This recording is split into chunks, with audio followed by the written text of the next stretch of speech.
tentunya ini yang saya sampaikan, termasuk juga ke Bapak Ibu Guru, bagaimana juga untuk memantau jangan sampai ada anak-anak yang nggak jujur. Sampaikan melalui wali kelasnya ketika pembinaan, ayo nak kita jujur saja. Oleh karenanya ketika misalnya seringkali saya sampaikan, guru harus punya praktek baik. Itu penting karena apa? Untuk bisa kemudian dicermati. Terkadang guru ketika di kelas itu kan tidak ada yang melihat, sehingga merasa bahwa yang dilakukan guru di kelas itu sudah luar biasa. Tapi akan lebih baik manakala apa yang sudah dilakukan itu kemudian divideokan, ditayangkan, dicermati bersama, dievaluasi bersama, insya Allah akan jadi lebih baik.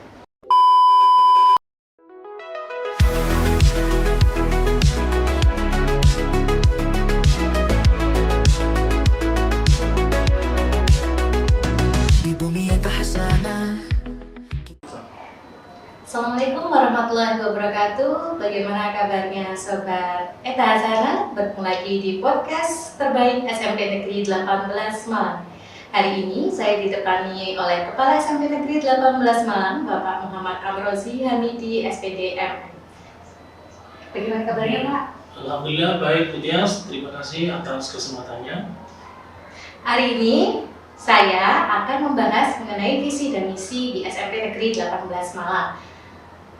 Sebelum saya masuk ke pertanyaan Bapak, SMP Negeri 18 Malang ini sudah berdiri sejak tahun berapa? Oke, terima kasih Bu Tias. Alhamdulillah SMP Negeri 18 Malang berdiri sejak tahun 1993, yang berarti dengan tahun 2025 ini berusia 34 tahun, alhamdulillah namanya, dan dengan kondisi yang usia yang cukup, ini tentu sekolah ini harusnya menjadi sekolah yang bisa mencetak siswa-siswi yang luar biasa tentunya. Itu sementara Bu Tias. Sudah cukup lama ya Pak berarti? Iya, cukup lama.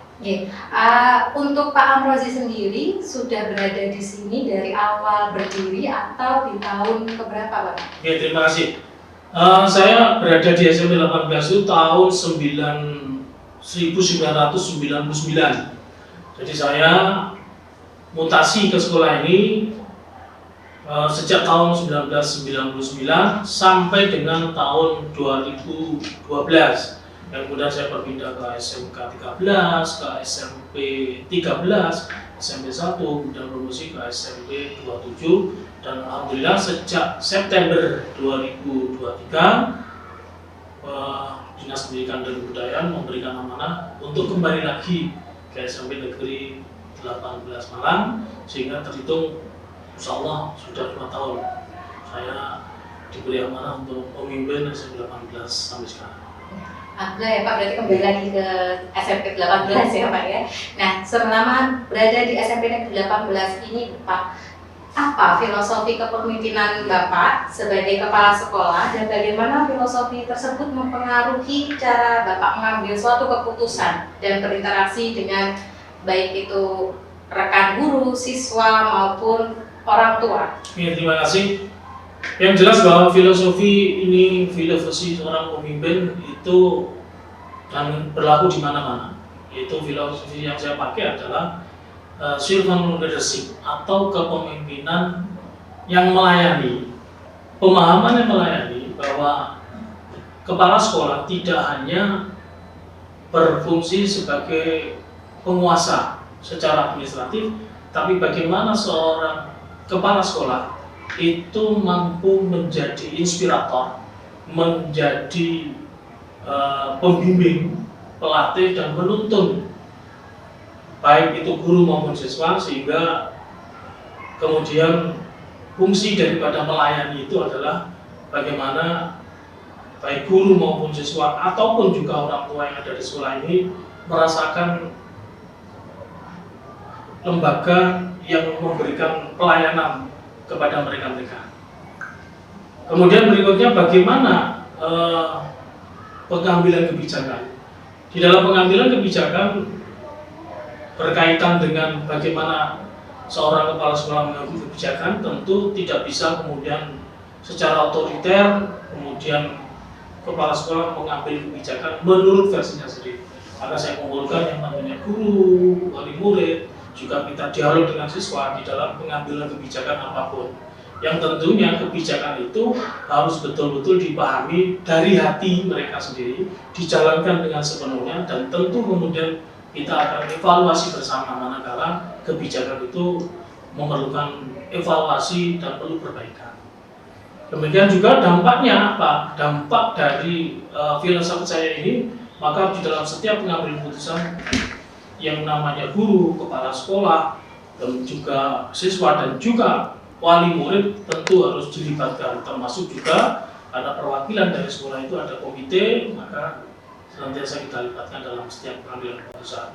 Demikian juga bagaimana dengan anak-anak, maka anak-anak pun juga senantiasa kita lakukan pendekatan, kita ajak ngobrol tentang apapun, tentang bagaimana kedisiplinan, tentang belajarnya. Ya, seperti di setiap pagi saya kemudian dengan 3S-nya itu sapa, senyum, dan salam, itu mesti saya komunikasi dengan mereka tentang kondisi mereka baik di rumah, di sekolah, dan seterusnya, termasuk juga dengan orang tua. Kita senantiasa periodik mengundang mereka untuk menyampaikan berbagai hal tentang bagaimana kita melayani siswa, termasuk juga peran serta Bapak Ibu orang tua mereka di rumah. Demikian. Jadi dari mengayomi, membimbing, dan mendiskusikan bersama begitu ya Pak, terkait tentang kegiatan-kegiatan yang akan berlaku nantinya di sekolah. Menurut pandangan Bapak, sekolah yang sukses itu di bawah kepemimpinan Bapak seperti apa ya? Oke, terima kasih, pertanyaan yang luar biasa. Sukses itu jangan dilihat dari bahwa sekolah ini sebagai rumah saja. Sukses itu bagaimana kemudian yang namanya penghuni sekolah itu ada guru, kemudian ada siswa, ada juga peran dari orang tua, sehingga kemudian rumah kita yang katakan lembaga pendidikan SMP 18 ini dikatakan sukses manakala anak-anak belajar di sini. Yang pertama, mereka itu paling tidak minimal dengan seperti yang sering saya sampaikan, saya tidak hanya kepingin nilai akademisnya saja, tapi yang paling penting adalah bagaimana secara mental, secara akhlak, secara adab, sopan santun, mereka luar biasa. Karena itu yang sangat diperlukan di dalam proses pembelajaran. Yang nantinya, manakala mereka sudah menempuh jenjang pendidikan dan sampai akhirnya mereka menjadi orang yang dewasa, berkeluarga, maka yang namanya akhlak dan itu tidak akan bisa terlupakan karena sudah pernah diajarkan, dan tentunya juga harus diimbangi dengan akademisnya, yang berharap bahwa ketika akademisnya baik ditambah lagi dengan akhlaknya baik, insya Allah akan menjadikan kesuksesan mereka dimanapun mereka berada. Berarti sukses itu tidak hanya dilihat dari nilai akademiknya ya Pak, yang nomor satu utamanya adalah akhlaknya gitu ya. Untuk kemudian visi jangka panjang sekolah ini nanti Bapak, visi jangka panjang yang Bapak sudah rencanakan untuk sekolah ini, dan indikator keberhasilan apa yang Bapak gunakan untuk mengukur pencapaian visi tersebut? Jadi seperti yang sudah kita sepakati bersama, visi misi sekolah itu kita musyawarahkan secara bersama dengan stakeholder, komite sekolah, dengan Bapak Ibu guru, dan kepada masyarakat, tokoh-tokoh juga. Nah, visi misi sekolah, visinya adalah ada 3 hal yang penting, yaitu yang pertama cerdas, berakhlak mulia, dan berwawasan kebangsaan. Nah, 3 hal ini kemudian kalau kita terjemahkan indikatornya, yang pertama yang namanya cerdas itu paling tidak anak-anak itu mempunyai nilai akademis dan juga sekarang lagi ANBK, asesmen nasional berbasis komputer, maka anak-anak harus mempunyai jiwa literasi dan numerasi yang tinggi. Itu kaitannya dengan cerdas. Demikian pula kecerdasan ini, berdasarkan kecerdasan itu anak-anak itu mempunyai 4 sikap. Yang pertama harus berpikir kritis dalam menghadapi pembelajaran apapun, dalam situasi apapun. Yang kemudian harus punya kreativitas. Pemahaman kreativitas, maka anak-anak itu harus diberi pembelajaran yang berdiferensiasi sehingga memunculkan kemampuan anak yang sangat beragam ini. Demikian pula yang berikutnya, selain kemudian tadi 4C tadi, yaitu berpikir kritis juga harus berkolaborasi. pemahaman berkolaborasi, anak-anak diberikan pembelajaran di dalam proses pembelajaran untuk senantiasa dapat bekerja sama dengan siapapun dalam situasi apapun, dan sekaligus juga tentu di dalam berkolaborasi harus ada namanya komunikasi. Nah, baik komunikasi itu dilakukan antar teman, antar guru, demikian pula juga dilakukan dengan sesama teman-teman yang lainnya, karena komunikasi itu bisa di dalam lingkungan internal, juga bisa di lingkungan eksternal, yang nantinya manakala akan terjadi komunikasi yang baik, positif, itu akan menjadikan motivasi mereka di dalam kegiatan pembelajaran. Kemudian juga di kaitannya yang kedua, kaitannya dengan akhlak yang mulia. Jadi akhlak yang mulia ini, indikatornya yang pertama, anak-anak itu tentu akan menjalankan tugas kewajibannya dengan baik. Seperti kalau Islam, ya harus ibadah waktu. Demikian pula di sekolah dilakukan pembiasaan mulai pagi dengan asmaul husna, dengan pembiasaan berdoa bersama. Demikian pula kegiatan-kegiatan yang bernuansa berakhlak mulia, misalnya kita mengunjungi ke panti asuhan, ke yayasan yang mendorong mereka untuk juga berakhlak mulia melalui kegiatan sosial. Dan yang terakhir tentunya berwawasan global, anak-anak itu diberi pemahaman bahwa dunia tidak sempit hanya di SM 18 saja atau di Kota Malang saja, tapi kita nanti bisa ke dunia manapun. Manakala kita ini betul-betul mempersiapkan diri untuk bisa berada di lingkungan wawasan yang lebih luas lagi selain di SM 18. Demikian.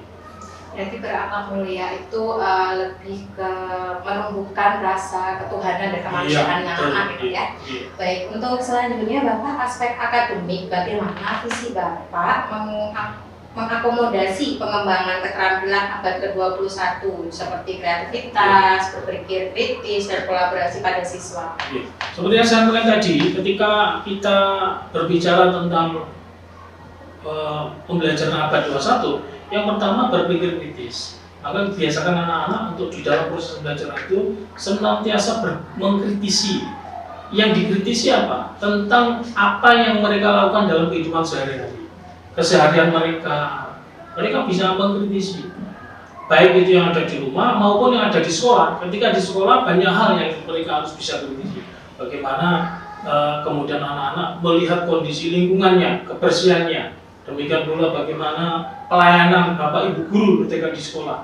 Anak-anak punya hak untuk melakukan mengkritisi, tentu yang bersifat positif tentunya. Demikian pula ketika kemudian kreativitas, banyak hal yang bisa dikembangkan anak-anak.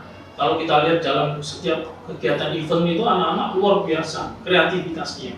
Nah, oleh karenanya guru harus mempunyai strategi bagaimana menjadikan anak-anak itu sangat kreatif, tidak hanya monoton dengan apa yang mereka lakukan atau yang diajarkan guru.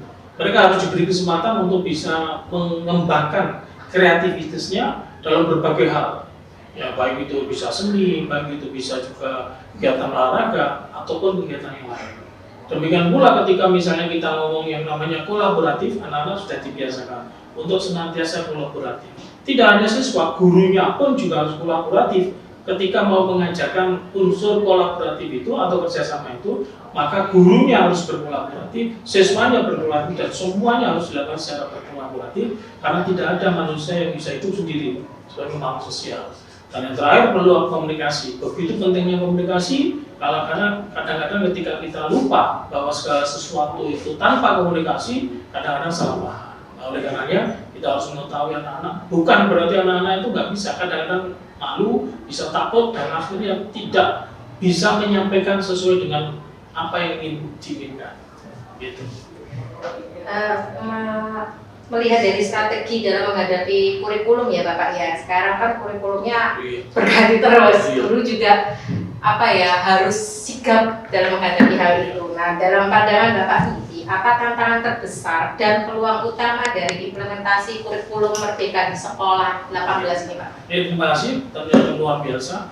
Saat ini dengan bergantinya menteri, kurikulumnya tetap sama, kurikulum Merdeka, yang kemudian dinasionalkan, sehingga kemudian Kita harus mengenal namanya kurikulum nasional. Nah, apa kemudian tantangan terbesar? Tantangan terbesar adalah bagaimana merubah paradigma guru. Jangan lagi kemudian teacher center, tapi bagaimana kemudian ketika kita ngajar untuk bisa kemudian memahami bahwa yang belajar anak, memberikan peluang kesempatan yang sebesar-besarnya kepada anak untuk mengembangkan potensi dirinya. Baik itu dia dalam kegiatan pembelajaran, baik itu dalam kegiatan ekstrakurikuler, baik itu dalam kegiatan kokurikuler, ataupun kegiatan kompetisi manakala mereka diberi kesempatan untuk berkompetisi di luar sekolah. Itu yang pertama. Peluangnya adalah bagaimana kemudian kita menyambut dengan kondisi kurikulum yang nasional dan yang merdeka ini untuk bisa mengkondisikan anak bahwa kita diberikan keleluasan yang seluas-luasnya untuk mengembangkan kurikulum sesuai kebutuhan anak. Bagaimana kita merancang sedemikian rupa agar anak-anak itu mempunyai kemampuan untuk bisa mengembangkan potensi dirinya, bahwa saya tuh tidak senang kalau hanya ngomong saja. Saya senang dalam bentuk visual, misalnya mau ditampilkan dalam bentuk yang beraneka ragam sesuai dengan kompetensi siswa. Jadi begini, saya masih ingat tentang saran Pak Amrozi mengenai pembelajaran yang kurikulum nasional ini ya Pak ya. Bapak itu selalu memberikan saran sebelum kita mengajarkan, malamnya atau beberapa hari sebelumnya kita memberi pancingan dulu ke anak. Jadi ketika hari pertemuan berikutnya anak sudah tahu apa yang akan kita ajarkan, dan itu memang benar-benar efektif menurut saya ya Pak ya. Saya sudah melakukan dan anak-anak itu memang langsung ada keaktifannya begitu. Jadi saya bisa dibilang untuk waktu saya terbuang sia-sia itu tidak, jadi sudah efektif waktunya gitu. Jadi strateginya memang seperti itu ya untuk yang kurikulum nasional. Setidaknya kita sudah memberikan pancingan ke siswa sebelum pembelajaran, kemudian nanti ketika bertemu baru kita ulas kembali. Kalau dia memang membaca materi kita, berarti dia tahu apa yang akan kita pesankan. Bisa saya tambahkan, jadi terkait dengan kurikulum nasional tadi, salah satunya adalah ada pembelajaran yang mendalam dengan pendekatan perencanaan mendalam itu. Anak-anak dengan sampaikan tadi, salah satunya biar anak-anak itu memahami. Jadi ada anak-anak yang kemudian datang sekolah itu belum paham, saya ini belajar apa. Jadi dengan cara semacam itu anak kemudian menyadari bahwa oh iya ya, ada kebermaknaan saya belajar apa. Kemudian ada mereka itu menyadari saya sedang belajar apa hari ini. Demikian pula ketika mereka belajar, maka kemudian tidak hanya kemudian memahami, tapi kemudian menyenangkan. Nah ini, sehingga salah satu keberhasilan saya nanti saya terlihat bahwa anak-anak itu datang senang, pulang pun dengan dalam keadaan senang, senyum, karena mendapatkan sesuatu yang luar biasa dari sekolah kita, dari SMP 18. Kemudian untuk mengenai strategi tadi Bapak, strategi konkret apa yang telah Bapak lakukan atau yang akan dilakukan untuk membekali dan mendukung guru agar mampu mengimplementasikan konsep-konsep inti kurikulum merdeka seperti pembelajaran deep learning yang terbaru ini ya Bapak, atau optimalisasi kokurikuler? Ya, terima kasih. Jadi karena ini sesuatu yang baru ataupun tidak baru pun, maka harus kita sampaikan persepsi. Kita kemudian harus berkomitmen bahwa pembelajaran itu pada dasarnya yang belajar siswa. Nah, oleh karena kalau belajar siswa, maka kita harus mengembangkan potensi siswa. Nah, tentu ini tidak akan bisa dicapai manakala perencanaan guru di dalam pembelajaran itu tidak berfokus pada siswa. Bagaimana kemudian kita membuat perencanaan yang semaksimal mungkin dalam rangka untuk mengembangkan potensi siswa. Nah, oleh karenanya pelatihan, kemudian melalui RKMP, RKMPS, komunitas belajar itu harus diaktifkan. Jadi kalau tadi saya sampaikan singgung tentang kolaborasi, termasuk juga komunikasi. Nah, itulah pentingnya ketika guru harus juga berkomunikasi dengan sesama guru dalam satu mapel yang sama ataupun dengan lintas guru. Itu sangat penting, kolaboratif antar mapel, kolaboratif antar di luar internal atau di ekskul, misalnya di MKMP, dan demikian juga ketika Bapak Ibu guru berkomunikasi komunikasinya ini harus betul-betul dalam rangka untuk perbaikan pengajaran. Oleh karenanya ketika misalnya seringkali saya sampaikan, guru harus punya praktek baik. Itu penting karena apa? Untuk bisa kemudian dicermati. Terkadang guru ketika di kelas itu kan tidak ada yang melihat, sehingga merasa bahwa yang dilakukan guru di kelas itu sudah luar biasa. Tapi akan lebih baik manakala apa yang sudah dilakukan itu kemudian divideokan, ditayangkan, dicermati bersama, dievaluasi bersama, insya Allah akan jadi lebih baik. Demikian pula tidak hanya siswanya, gurunya tadi sudah, siswanya juga demikian. Maka kemudian harus dipahamkan, ya, bahwa belajar itu harus punya pemahaman bahwa mereka sedang belajar. Intinya belajar tentang apa itu harus dipahami dulu. Demikian pula ketika misalnya anak-anak melakukan kegiatan evaluasi misalnya ulangan, maka harus dipahamkan juga, ya, indikatornya supaya anak-anak itu memahami bahwa kemudian tidak hanya sekedar nilai, tapi kemudian bagaimana anak-anak itu betul-betul memahami bahwa saya belajar, saya mempunyai manfaat belajar. Dan tentu masih banyak lagi kaitannya dengan kegiatan pembiasaan keagamaan, olahraga, dan lain-lainnya.